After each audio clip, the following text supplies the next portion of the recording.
Ruto lies, and all the time, for that is his nature, Chidwe. Nikiwa na heshima kwa viongozi wote ambao tuko nao hapa leo, tukiongozwa na aliyekuwa makamu wa rais Mheshimiwa Stephen Kalonzo Musyoka na gavana wa hapa Mombasa na viongozi wote ambao tuko na wao hapa. Mimi nataka kusema mambo mawili matatu pengine. Jambo la kwanza ni kwamba tumchunge Zakayo. Tumchunge Zakayo. Alikuja akiwa mtu wa uongo, na hata wakati huu yeye ni mtu wa uongo. Juzi tu ametuambia kwamba Jomo Kenyatta International Airport hajaipatiana. Leo hii najua tukirudi kule tutakuta watu kutoka India ndio wanaichunga leo. Tukiwa hapa amekuwa kule Ikuru na akafanya kusema kwamba amelaunch bid ya baba kuwa chairman wa AUC. Na ilikuwa sherehe mzuri na tunashukuru. Lakini kinyume ya hayo, kumbe yeye alikuwa anataka kujilaunch kule Nyanza. Kwa sababu asubuhi yake alikuwa Kisumu. Na ameanza siasa campaign officially ya 2027.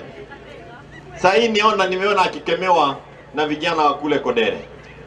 Kwa sababu kule Kodere wanasema ni kweli unamuunga baba mkono, lakini hatukujua kwamba kwa uje tena tuandae hapa. You start launching yourself in Kisumu as our presidential candidate. Na hapa tuelewane. Hata sisi, mimi sina haja na hii maneno yanaongelewa na watu wengine huko wa kusubua. Huyo ni wa senator wa Bua, watapambana naye. Tusipochunga Zakayo, atatuweka safari ya kuongea mambo ambayo haina maana kwa Wakenya. Na yeye ataendelea kufanya campaign ya 2027. We have only two sides. Kenya imekatwa sasa mara mbili. Na wewe mwenyewe uamue kwa kichwa yako uko saidi gani. Either wewe uko kwa operation Okoa Zakayo na Gachagua, ama uko operation Okoa Kenya. Nyinyi mko operation gani? Kenya ama Gachagua? Ya wale wa Kenya wenyewe.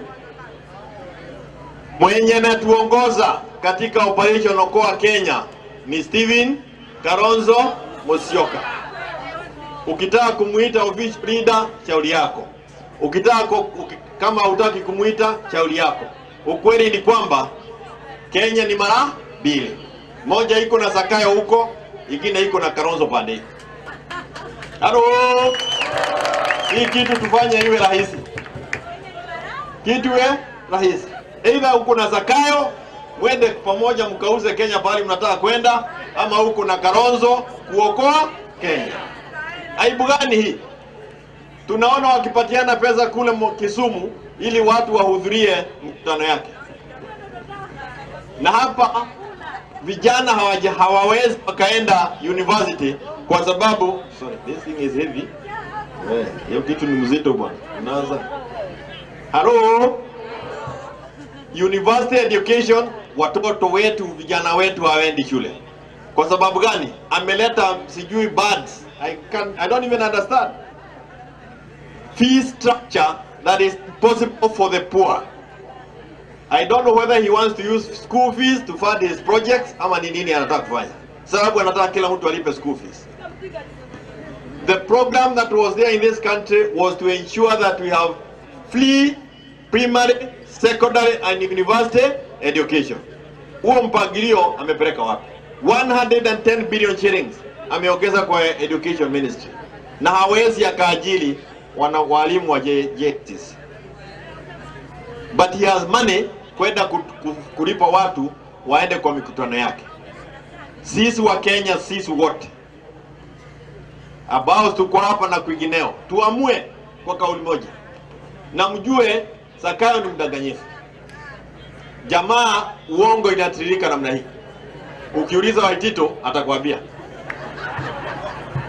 huyu si mtu ya kudanganya rais, na alidanganywa. Huyu Waitito na ni mula huyu. Musicheze na Zakayo, na kila wakati, kila kuchao atatumia every single opportunity to campaign for 2027.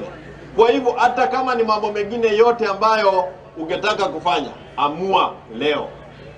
Amua kwa sababu ya mtoto yako, mjukuu yako, ya kwamba kazi tunayo kati ya leo na siku 2027 ni kupeleka Zakayo ndani. Haro, Zakayo na lugha iwe rahisi. Akituletea hii mtego, wachana naye. Wewe sema Zakayo must go. Akikuja Zakayo must go. Hivyo ndio ameambiwa Kodere. Anaambia vijana wa Kodere, ati ambwe nitawastaki kwa Raila. Anafikiri Raila, wewe unafikiri Raila ni mtu ya kuchezea siasa ya asubuhi? Tutaangalia nani anacheza mwingine pale. Kesho kidogo hapa na pale. Na mimi naelewa. Sijui kwa nini Wamaru wanataka nimsalimie. Asante sana. Nyasani ya mulinde. Sasa tunataka tulete rafiki wa Zakayo anaitwa baba yao.